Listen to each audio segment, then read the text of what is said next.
স্ত্রীর সঙ্গে ঝগড়া করে এক সপ্তাহ আগে হবিগঞ্জ ছেড়েছেন রফিক নামের এক যুবক। বর্তমানে রাত কাটান সিলেটের হযরত শাহজালাল মাজার এলাকায়, করেন কাজের সন্ধান। তবে শনিবার 12 নভেম্বর বিকেলে আলিয়া মাদ্রাসার মাঠে গিয়ে বাধে বিপত্তি। থাকার কারণ এখন বউ বাচ্চা ফলাইতে আইছি, এখন চাকরির খোঁজে আমি আইছি। বউ বাচ্চা ফলাইতে ঘুষায় এখন মামা সমাবেশে লাগে আইসি ওইদিকে তার মিলে পাই। এ মাঠে আগামী 19 নভেম্বর গণসমাবেশের আয়োজন করতে যাচ্ছে বিএনপি। জানা যায় রফিকের সঙ্গে আছেন কামরুল ইসলাম নামের আরেক যুবক। তাদের মধ্যে রফিকের বাড়ি হবিগঞ্জের কালিঙ্গা গরমচুরি ও কামরুলের বাড়ি হবিগঞ্জ সদর এলাকায়। দুজনেই কাজের উদ্দেশ্যে সিলেটে এসেছেন। প্রথমে এসে সিলেট রেল স্টেশন এলাকায় রাত কাটাতে চেষ্টা করেন, তবে সেখানে জাতীয় পরিচয়পত্র ছাড়া রাত কাটানো যায় না বলে তারা চলে আসেন শাহজালাল মাজারে। গত এক সপ্তাহ ধরে তারা এখানেই থাকছেন। এদিকে শনিবার বিকেলে তারা যান বিএনপির সমাবেশস্থল সিলেট আলিয়া মাদ্রাসা মাঠে।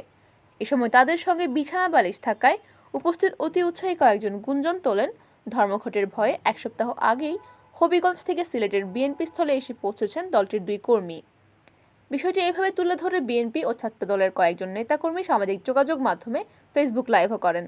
তবে হবিগঞ্জের দুজনের কাছে সরাসরি এই বিষয়ে জানতে চাইলে রফিক নামের যুবক বলেন, আমার স্ত্রীর সঙ্গে একটু গন্ডগোল হয়েছে। আমার 4টি মেয়েকে ঘরে রেখে কাজের সন্ধানে সিলেটে এসেছি প্রায় এক সপ্তাহ আগে। আসার পর থেকেই কাজ খুঁজছি। এখানেও এসেছি কোনো কাজ পাই কিনা দেখতে। প্রথমে রেল স্টেশনে থাকতে চেয়েছিলাম, কিন্তু এনআইডি না থাকায় সেখানে থাকা যায়নি, তাই বাধ্য হয়ে মাজারে চলে এসেছি।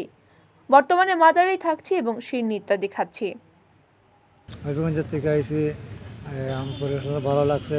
সিলেটে অঞ্চল দেখতে আমাইছি, এরপর দিকে কাজের ব্যবস্থা করতে আসি, কাজ পাইতেছি না। আসছিলাম পরের মতো রেল লাইনে, তারপর দিকে রেল লাইনে আইডি কার্ড ছাড়া হয় নাই। সবাই থাকার জন্য আমার লেগে আইসি। আসি পাচ্ছি মাজারে খাই, মাজারে কিছু ঘুমাই, এরপর দিকে মাঠে চারে ঘুমাই। এদিকে রফিকের সঙ্গে থাকা কামরুল নিজেকে বিএনপির কর্মী দাবি করে বলেন, প্রথমে মাজারে আসলেও এখন বিএনপির সমাবেশ উপলক্ষে এখানে আছি। সমাবেশে থাকাই এখন উদ্দেশ্য। আমি বিএনপি কর্মী, আমি চাই আমার দল ক্ষমতায় আসুক। তবে কথাবার্তার এক পর্যায়ে তিনি জানান, এক সপ্তাহ আগে তিনি হবিগঞ্জ ছেড়েছেন। তা আমি আসছিলাম এখানে বিএনপির মহা সমাবেশের জন্য। তো আগামী 19 তারিখ হলো মহাসমাবেশ। তার আগ থেকেই মনে হয় যে এখানে এসে শাহজালাল সাহেবের মাজার জিয়ারত করে তারপর মনে হয় যে মহাসমাবেশের জন্য অপেক্ষা করতেছি। আজকে 7 দিন যাবত হয়ে গেছে এখানে আসছি। আইসা মনে হয় যে আগামী 19 তারিখের জন্য অপেক্ষা করতেছি, যে সমাবেশটা যাতে সাকসেসফুল হয়, আমাদের বিএনপি যাতে ক্ষমতায় আসে, সুষ্ঠু একটা নির্বাচন হয় দেশের ভিতরে। এই যে সাথে ব্যাগ ট্যাগ কাপড় টুপড় নিয়ে আইছি। প্রত্যক্ষদর্শীদের সঙ্গে আলাপ করলে তারা জানান, বিভিন্নজন লাইভ করে তাদের বিএনপি কর্মী হিসেবে পরিচয় দেওয়ায় রফিক ও কামাল নিজেদের ভাইরাল করার ধান্দা করছেন। ওরা প্রথমে বলল কাজের সন্ধানে এসেছে, এখন ক্যামেরার সামনে বলছে বিএনপি সমাবেশে এসেছে। এদের আসলে আইনশৃঙ্খলা রক্ষাকারী বাহিনীর হাতে তুলে দেওয়া উচিত।